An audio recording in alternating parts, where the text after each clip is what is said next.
আসসালামু আলাইকুম। আজকে আমরা যে টপিকস নিয়ে কথা বলবো তা খুবই ইম্পর্টেন্ট ফর ফিজিক্স বলো কিংবা কেমিস্ট্রি বলো। তা হচ্ছে হাউ টু ড্র গ্রাফস। তোমাকে বিভিন্ন ইকুয়েশন দেওয়া থাকবে, ওইখান থেকে তুমি কিভাবে গ্রাফ আঁকাতে পারো। আজকে আমরা ওই কনসেপ্টটাকে খুব ভালো করে দেখবো। তাহলে চলো শুরু করি। আর এগুলো আমি কি লিখে রাখছি, আমরা আজকে এই প্রত্যেকটা গ্রাফকে আঁকানো শিখবো। যদি তুমি একদম একদম ধরে কিছুই পারো না, তাও আমরা সবগুলোকে আঁকাতে পারবো। তাহলে ক্লাসটা খুবই ইম্পর্টেন্ট, আশা করি আমরা মন দিয়ে দেখবো। সো খাতা কলম নিয়ে বসে পড়ো, শুরু করি আমরা। গ্রাফ আঁকানোর আগে আমাদের কয়েকটা গ্রাফ নিয়ে কথা বলতে হবে, কয়েকটা সরলরেখা নিয়ে কথা বলতে হবে, বা কয়েকটা অন্যান্য শেপ নিয়ে কথা বলতে হবে। ফর এক্সাম্পল তোমাদের দেখাচ্ছি আমি। প্রথমত হচ্ছে y mx। যারা আমরা সরলরেখা পড়ি আমরা সবাই জানি y mx কোন টাইপের গ্রাফ হয়। এটা হচ্ছে এমন একটা গ্রাফ যেটা হচ্ছে মূল বিন্দুগামী, তাই না? এই যে y mx, এটা কি হবে? মূল বিন্দুগামী যে কোনো সরলরেখা গ্রাফ। এটা মনে করো x অক্ষ, এটা হচ্ছে y অক্ষ। তাহলে এটা হয়ে যাবে আমাদের y mx, যেখানে m হচ্ছে গ্রাফটার ঢাল। মনে রাখবো আমরা, যদি m পজিটিভ হয় বা ঢালটা ধনাত্মক হয় গ্রাফটা এমন হবে। এক্ষেত্রে হচ্ছে m পজিটিভ। যদি এমন হতো m নেগেটিভ হলে গ্রাফটা হবে কি এই বরাবর। এই ক্ষেত্রে এটাও y mx, কারণ গ্রাফটা মূল বিন্দুগামী, তবে এবার ঢালটা হচ্ছে নেগেটিভ। এই ক্ষেত্রে m টা হচ্ছে নেগেটিভ, বাট গ্রাফটা সেম y mx এর। এটা আমাদের মাথায় একদম দেখে নিতে হবে। Number 2, y mx c। Number 2 হচ্ছে y mx c। এটা কেমন হয়? এটাও একটা সরলরেখা, তবে এই ক্ষেত্রে সরলরেখাটা কি হবে? মূল বিন্দুগামী হবে না। এটা হচ্ছে y অক্ষ হতে c একক, y অক্ষ হতে c একককে খণ্ডিত করবে। এটা আমরা সবাই জানি মোটামুটি, তাই না? এই তো গ্রাফটা মোটামুটি এমন হবে যেখানে এইটা হচ্ছে c। তাহলে বলো তো এই পয়েন্টটা কত হবে? এই পয়েন্টের স্থানাঙ্ক হচ্ছে, যেহেতু এটা c দূরত্বে আছে এবং দেখো এটা মূল বিন্দুগামী, তাই মানে মূল বিন্দু দিয়ে উপরে এটা, তার মানে বলতে পারো 0, c না, আসলে x এর ভ্যালু 0, y এর ভ্যালু c। দ্যাটস ওয়াই একে বলা হয় আসলে y অক্ষকে ছেদনকারী সরলরেখা। তাহলে এগুলোকে আমরা মাথায় রাখলাম। এরপরে আমরা আসি পরাবৃত্ত। এটা খুব ইম্পর্টেন্ট। পরাবৃত্তের আমরা অনেকগুলো টাইপ পাবো, আমি ওগুলোকে একটু আঁকাচ্ছি। মনে করলাম 3 নাম্বারটা হচ্ছে এরকম, y square is equals to 4ax। এর মধ্যে কয়েকটা আঁকাই। এমন হতো y square is equals to minus of 4ax, এমন হতো x square equals to 4ay, কিংবা হতো x square equals to minus of 4ay। আমরা আজকে এই চারটা গ্রাফটি দেখব। এই চারটা গ্রাফ কিভাবে আঁকাতে হয় খুব ভালো করে খেয়াল করব। হ্যাঁ, প্রথমত এই চারটা পরাবৃত্তই হবে, আমাদের মূল বিন্দুগামী। আচ্ছা, একটু বলে রাখি, একটা গ্রাফ মূল বিন্দুগামী আমরা কিভাবে বুঝবো? খুবই সত্য কথা। একটা গ্রাফ কোন বিন্দু দিয়ে গেলে ওই বিন্দুটা গ্রাফকে সিদ্ধ করে না, স্যাটিসফাই করে না? অবভিয়াসলি করে।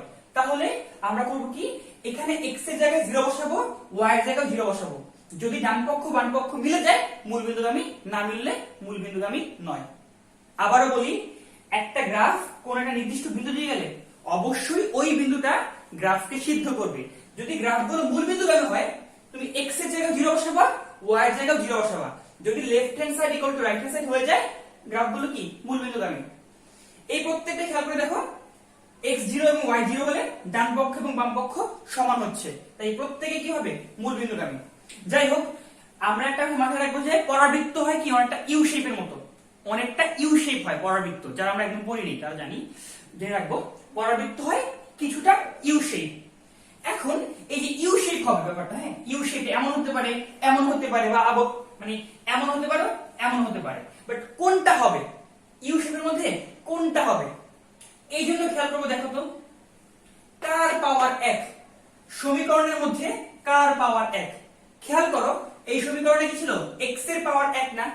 আমরা এটা মাথায় রাখবো, যার পাওয়ার 1 সেই অক্ষে হা করবে।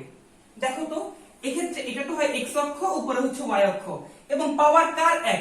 x এর পাওয়ার 1, তার মানে x অক্ষে হা করবে। তাহলে x অক্ষে গ্রাফটাকে তুমি হা করা দাও। এখন এটা হা করতে পারে এই দিকে, আবার এই দিকে করতে পারে। কোনটা হবে?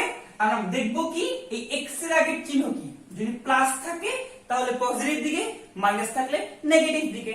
এবার দেখেন যেহেতু এটা পজিটিভ ছিল তাহলে x অক্ষে হা করবে এবং তার পজিটিভ দিকে। 2 নাম্বারটা দেখি তো, এই ক্ষেত্রেও কি ছিল, পাওয়ার 1 আছে x এর, তার মানে x অক্ষে হা করবে, বাট কোন দিকে, যেহেতু নেগেটিভ আছে সামনে, এটা হবে নেগেটিভ দিকে হা করবে। নাম্বার 3, এবার হচ্ছে y এর পাওয়ার 1, তাই y অক্ষে হা করবে, যেহেতু y এর পাওয়ার 1 y অক্ষে হা করবে এবং পজিটিভ, তাই উপরের দিকে হা করবে। এন্ড লাস্ট ওয়ান এইটা x² - 4ay, এখানে y এর পাওয়ার 1, তাই y অক্ষে হা করবে, তবে এবার কি ছিল, y এর আগে নেগেটিভ ছিল, দ্যাটস ওয়াই এটা y অক্ষের নিচের দিকে, মানে x অক্ষের নিচের দিকে y অক্ষের নেগেটিভ পাশে এটা হা করবে। তাহলে এই হচ্ছে আমাদের 4টা পরাবৃত্ত শেপ, এগুলো আমাদের খুবই লাগবে। আমাদের যে কোনো ইয়ে করতে গেলে, যে কোনো গ্রাফগুলো আঁকাবো না, আমাদের এই 4টা জিনিস খুব ভালো করে পারতে হবে। তাহলে এখন এগুলোকে উঠায় নাও, আশা করি উঠে নিচ্ছ। আমি এগুলোকে মুছে দিচ্ছি, আমি এর পরটা আসি। আমরা এর পর যা দেখবো তা হচ্ছে xy ধ্রুবক, এই টাইপের গ্রাফ। xy ধ্রুবক, এই টাইপের গ্রাফ কেমন হয়, এটা আমরা মাথায় রাখবো যে এই গ্রাফটা এমন হবে। তুমি একটু গেস করতে পারো, চাইলে দেখো তো, x এবং y এদের গুণফল হচ্ছে ধ্রুবক। কি বললাম, x এবং y এর গুণফল হচ্ছে ধ্রুবক, তার মানে একটা বাড়লে একটা কমবে। ব্যাপারটা এরকম বলতে পারো, দেখো 1 × 6 গুণফল 6। এখন যে আমি এরকম লিখতে পারি নাকি, 2 × 3, এটা তো 6। এবার দেখো গুণফল যেহেতু ধ্রুবক, একটা বাড়লে আর একটা কমে, এবং একটা যে অনুপাতে বাড়ে আর একটা কি হবে, একই অনুপাতে কমে যাবে। এটা আমাদের মাথায় রাখতে হবে। তো খেয়াল করো, এই ক্ষেত্রে কি হবে, দেখো একটা বাড়লে একটা কমে, যখন x টা খুবই কম y অনেক বেশি, আবার যখন x অনেক বেশি y আবার অনেক কম হবে। গ্রাফটা তাহলে কেমন হবে, একটু চিন্তা করলে বুঝবে, গ্রাফটা হলে অনেকটাই এরূপ হবে। সেম কথাই নেগেটিভ দিকে, এই গ্রাফটা আলটিমেটলি মোটামুটি এমন হবে। এবং এই শেপটাকে বলা হয়ে থাকে আসলে অধিবৃত্ত। কি বলা হয়, অধিবৃত্ত বা হাইপারবোলা। আর মাথায় রাখতে হবে, যেই অধিবৃত্তের ক্ষেত্রে অসীম তটগুলো পরস্পর লম্ব হয়, একে বলা হয়ে থাকে আয়তাকার অধিবৃত্ত। যারা আমরা কোনিক্স এখনো পড়ি নাই, তারা এই পার্টটাকে, এই নামটাকে স্কিপ করতে পারি, যে আয়তাকার অধিবৃত্ত ব্যাপারটা কি, তোমরা এখন এটা পড়ো নাই। ওকে, যাই হোক, তাহলে xy ধ্রুবক গ্রাফটা হবে মোটামুটি এই শেপের। তাহলে এই 4টা গ্রাফ আমাদের মাথায় রাখতে হবে ভালো করে। লাস্ট ওয়ান, তা হচ্ছে সাইনের গ্রাফ। এটা আমরা সবাই জানি যে যদি বলি sin x, গ্রাফটা কেমন হয়, একটা ঢেউ শেপ, তাই না? এই তো, এই ক্ষেত্রে এটা হচ্ছে পুরো এক পর্যায়ে হচ্ছে 2π কোণ, 2π রেডিয়ান, যেখানে এটা হচ্ছে x, x হচ্ছে অ্যাঙ্গেল ইন রেডিয়ান, এটা হচ্ছে 2π, অর্ধেক বললে হচ্ছে পাই। আর সাইনের ক্ষেত্রে ভ্যালু কত হয়, 1 হয়, ম্যাক্সিমাম ভ্যালু। যদি তুমি এই গ্রাফকে সামথিং দ্বারা গুণ করো, তাহলে a দ্বারা গুণ করলে এটা কত হবে, ম্যাক্স ভ্যালু 1 × a, অর্থাৎ a হয়ে যাবে। তাহলে আমরা কি বললাম, মোট 5টা পড়লাম। এক হচ্ছে y = mx, দুই হচ্ছে y = mx + c, তিন কি ছিল, বিভিন্ন প্যারাবোলা বা পরাবৃত্ত। 4 নাম্বার ছিল আমাদের হাইপারবোলা, xy = ধ্রুবক, এন্ড দ্য লাস্ট ওয়ান ছিল আমাদের দেখো sin x এর গ্রাফ। তাহলে এই 5টা যদি আমাদের বেসিক্স থাকে, আমরা এখান থেকে যে কোনো গুলোই আঁকাতে পারবো। তাহলে চলো দেখে নিই। তাহলে আমরা এই 5টা পড়ে ফেললাম, এখন ওগুলাকে বেস করে আমরা এই প্রত্যেকটা গ্রাফ আঁকাবো। আচ্ছা, একটু বলে নিই, এগুলো হচ্ছে আমাদের ফার্স্ট পার্ট থেকে নেওয়া। ফিজিক্সের ফার্স্ট পার্টে মোটামুটি যে সকল গ্রাফ লাগে, এখানে ম্যাথস গুলো আছে। আমরা এগুলো পারলে ফার্স্ট পেপারে সকল গ্রাফই পারবো আশা করি। তাহলে চলো শুরু করি। তো বুঝতেই পারতেছো, 1 নাম্বার গ্রাফ আর 2 নাম্বার গ্রাফ কি ছিল, আমাদের গ্যালিলিওর পরন্ত বস্তুর সেকেন্ড ল, থার্ড ল, তাই না? আমাকে আঁকাতে হবে এরকম গ্রাফ। মনে করো পরীক্ষা আসছে, মুক্তভাবে পরন্ত বস্তুর ক্ষেত্রে সময় বনাম বেগ গ্রাফটা কেমন হয়, বা 2 নাম্বার গ্রাফটা মনে করো একই বলছে, মুক্তভাবে পরন্ত বস্তুর ক্ষেত্রে হাইট অর্থাৎ সরণ বনাম সময় গ্রাফটা কেমন হয়। আমরা কিভাবে আঁকাবো, দেওয়া আছে তোমার v proportional to t। যেহেতু v হয় proportional to t, তুমি বলতেই পারো এখান থেকে v = একটা ধ্রুবক × t, তাই না? এখন খেয়াল করো, আমার তো সমীকরণ চলে আসছে, আমি সমীকরণ থেকে কিভাবে গ্রাফ আঁকাবো। তুমি দেখো তো, এইখানে y অক্ষ বরাবর কে আছে, বেগ আছে না, তাহলে আমি বেগের নিচে y লিখবো। আবার x অক্ষ বরাবর কি আছে, t আছে, তাই t এর নিচে আমি x লিখবো। আর k একটা ধ্রুবক, ধ্রুবককে আমি m দ্বারা লিখতে পারি। দেখো y mx, আমরা তো আগেই পড়ে আসছি y mx কেমন হবে, মূল বিন্দুগামী সরলরেখা। দ্যাটস ওয়াই গ্রাফটা মোটামুটি এইভাবে, মোটামুটি এই তো y mx হবে। এখন বলতে পারো ভাইয়া আপনি কেন এই পাশটা আঁকান নাই, এটা সরলরেখা তাই না, এটা তো এইদিকে যাওয়ার কথা ছিল, কিন্তু আমি এইদিকে কেন আঁকাই নেই, কারণ t তো আর নেগেটিভ হতে পারে না, t তো আর তোমার নেগেটিভ হতে পারে না, দ্যাটস ওয়াই এই পাশটা আসলে হবে না। বুঝা গেছে? তাহলে এই আমাদের এক নাম্বারটা হয়ে গেল। নাম্বার 2 দেখো কি বলছে, h proportional to t square. তার মানে আমি এটা বলতে পারি h ইকুয়াল টু একটা ধ্রুবক ইনটু t স্কয়ার। এবার কোনটা কোন অক্ষ বরাবর খেয়াল করো তো, h ছিল y অক্ষ বরাবর, এর নিচে y লিখলাম, আর t ছিল x অক্ষ বরাবর, t স্কয়ার না কিন্তু, t ছিল x অক্ষ বরাবর, তাই t এর সাথে আমি x লিখবো, উপরে স্কয়ার আছে স্কয়ার। আর কে একটা ধ্রুবক না, আমি ধ্রুবককে যা ইচ্ছে লিখতে পারি, আমি ধ্রুবককে তো এমনও লিখতে পারি, দেখো তো 1/4a, কার আপত্তি আছে খেয়াল করো তো, আমি লিখলাম আমার ইচ্ছে মতো। তাহলে এখান থেকে এটা বলা যাবে না এটা হচ্ছে x square is equals two 4ay, এটা হচ্ছে x square equals to 4ay। বুঝতেই পারতেছো এটা একটা পরাবৃত্ত যেখানে y এর পাওয়ার 1, অর্থাৎ y অক্ষে হা করবে। তাই গ্রাফটা কেমন হওয়ার কথা, y অক্ষে হা করবে, গ্রাফটা এমন হলে আমি খুশি হইতাম তাই না, y অক্ষে হা করবে এবং পজিটিভ। কিন্তু আবার সেম কথা, t তো নেগেটিভ হবে না ভাইয়া, তাহলে কি হবে, এই পাশটা ফেলে হবে না, তাহলে গ্রাফটা হবে একটা u এর অর্ধেক। তাহলে এই হচ্ছে আপনার সেকেন্ড গ্রাফ। আমরা এবার আমাদের 3 নাম্বারটা শুরু করি। এবার দেখো 3 নাম্বারটা কি হচ্ছে, এগুলো মুছে দেই। 3 নাম্বারটা হচ্ছে x a sin omega t। 3 নাম্বারটা হচ্ছে কি দেখো, x a sin omega t, এটা আমাদের 3 নাম্বার গ্রাফ। গ্রাফটা এমন থাকে পরীক্ষায় যে এই হচ্ছে তোমার x, এদিকে থাকে ওমেগা t, তো গ্রাফটা কেমন হবে দেখো, এটা কি, এই x ছিল y অক্ষ বরাবর, তারপর এই ওমেগা ছিল x অক্ষ বরাবর, তুমি এর সাথে সাথে মনে মনে x লিখো, বাকি আছে sin। আমরা কিন্তু sin এর গ্রাফ পারি তাই না, sin এর গ্রাফ কি রূপ হয়, sin এর গ্রাফটা কি মোটামুটি একটা ঢেউ হয় না, যার ম্যাক্স ছিল 1, কিন্তু যখন আমি একে a দ্বারা গুণ করব, মানে সামথিং দ্বারা গুণ করলে এর ম্যাক্স হয়ে যাবে ওই সামথিংটা। এটাকে আমি a দ্বারা গুণ করলে ম্যাক্স হবে a, b দ্বারা গুণ করলে ম্যাক্স হবে b, এরকম। আর এটা কত হবে, মাইনাস অফ ম্যাক্সটা মানে মাইনাস অফ a।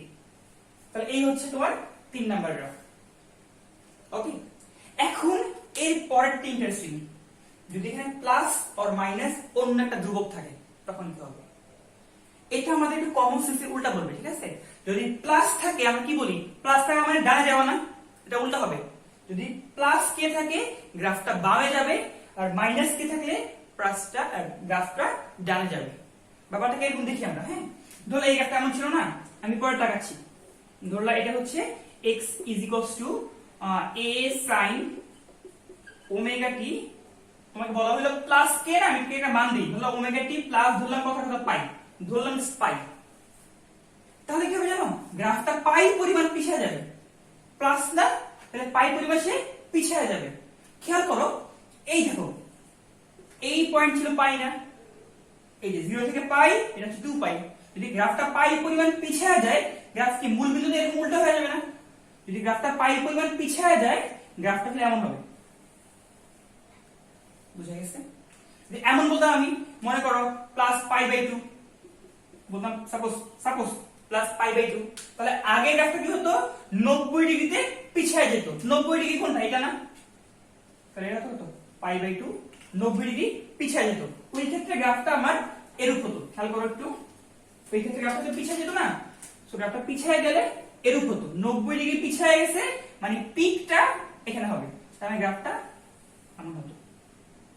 যদি এরকম বলতাম, আমি 3 নাম্বার টাকাই বারটাকেই ধরলাম x equals to a sin omega t ধরলাম মাইনাস পাই, তখন কি হবে, পাই পরিমাণ গ্রাফটা সামনে আগাবে। দেখো তো এটা কেমন ছিল, এটা পিছনে বাড়ালে, এটা ফুল আগাটা আমি, হ্যাঁ এটা পিছনে বাড়ালে এদিকে মাইনাস পাই হতো। যদি এটা লিখি আমি মাইনাস পাই লেখা মানে গ্রাফটা কি পাই পরিমাণ সামনে আগায় গেছে, পাই পরিমাণ সামনে গেছে।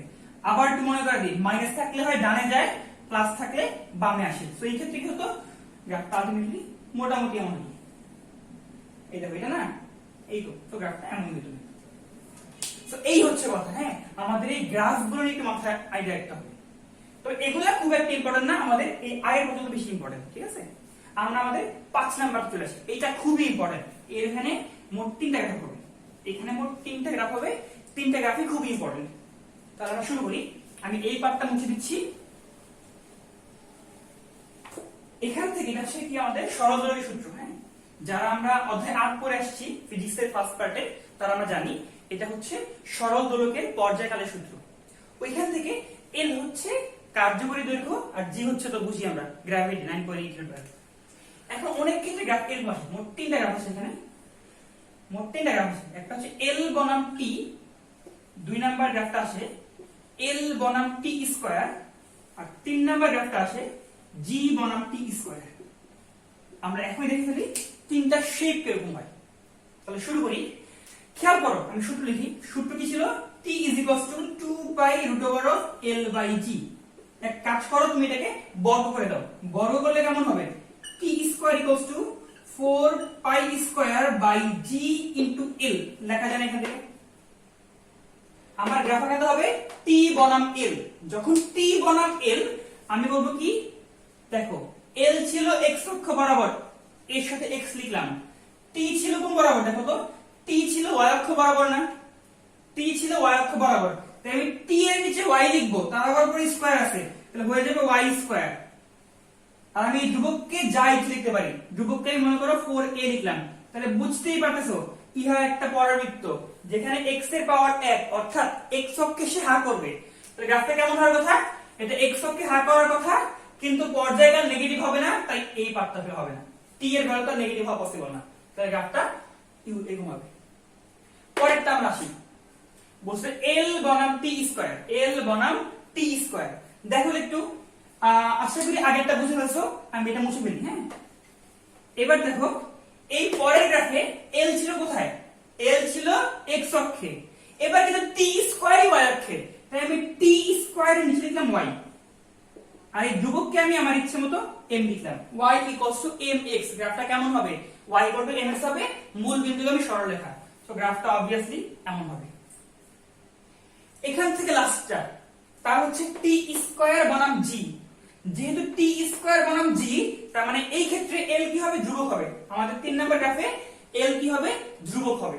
আচ্ছা, তাহলে দেখি কি করতে পারি। এবার আমি একটু আবার রিঅ্যারেঞ্জ করি। এখানে এটাকে আমি আবার বর্গ করি। এখানে বর্গ করলে হয়ে যাবে t square is equals to 4 pi square into l আর 1 বাই g, তাই না? তুমি এবার মাল্টিপ্লাই করে দাও। মাল্টিপ্লাই করলে gt square is equals to 4 pi square into l। দেখো এই গ্রাফে g ছিল x অক্ষ বরাবর, আমি g এর সাথে x লিখি। t স্কয়ার ছিল y অক্ষ বরাবর, তাহলে আমি এর সাথে y লিখি। আর বাকি পুরো পার্ট ধ্রুবক, আমি একে k লিখি। দেখেন xy ইজ ইকুয়ালস টু ধ্রুবক, গ্রাফটা কেমন হয়, xy ইকুয়াল টু ধ্রুবক গ্রাফটা কেমন হয়, এটা অবশ্যই হয় একটা প্যারাবোলা, সরি একটা অধিবৃত্ত বা হাইপারবোলা। তার গ্রাফটা কেমন হবে, গ্রাফটা হলে এই যে। অনেকে বলবে ভাইয়া আপনি তো এই পাশটা আঁকান নাই, ওই যে একই ব্যাখ্যা, তোমার জি তো নেগেটিভ হবে না, টি স্কয়ারটাও কি নেগেটিভ হবে না, তাই আমার এই পাশটা হবে না। তাহলে এই হচ্ছে টি স্কয়ার বনাম জি এর গ্রাফটা, তা হচ্ছে একটা রেক্টেঙ্গুলার হাইপারবোলা বা আয়তাকার অধিবৃত্ত। তাহলে আমাদের এই গ্রাফটা হয়ে গেল। এখন বাকি দুটো তো আমরা অবশ্যই পারবো, যেহেতু আমরা আগেগুলো করছি, এই দুটো তুমি অবশ্যই পারবা। এই দুটো তোমাদের জন্য আমি নিচে চার্জ দিলাম। এদের মধ্যে একটা হবে y equal to mx plus c, একটা হবে হাইপারবোলা। ওইটা তোমরা নিজ দায়িত্বে করবা এবং কমেন্টে জানাই দিবা যে কোনটা হচ্ছে হাইপারবোলা আর কোনটা হচ্ছে তোমার স্ট্রেট লাইন। ধন্যবাদ সবাই।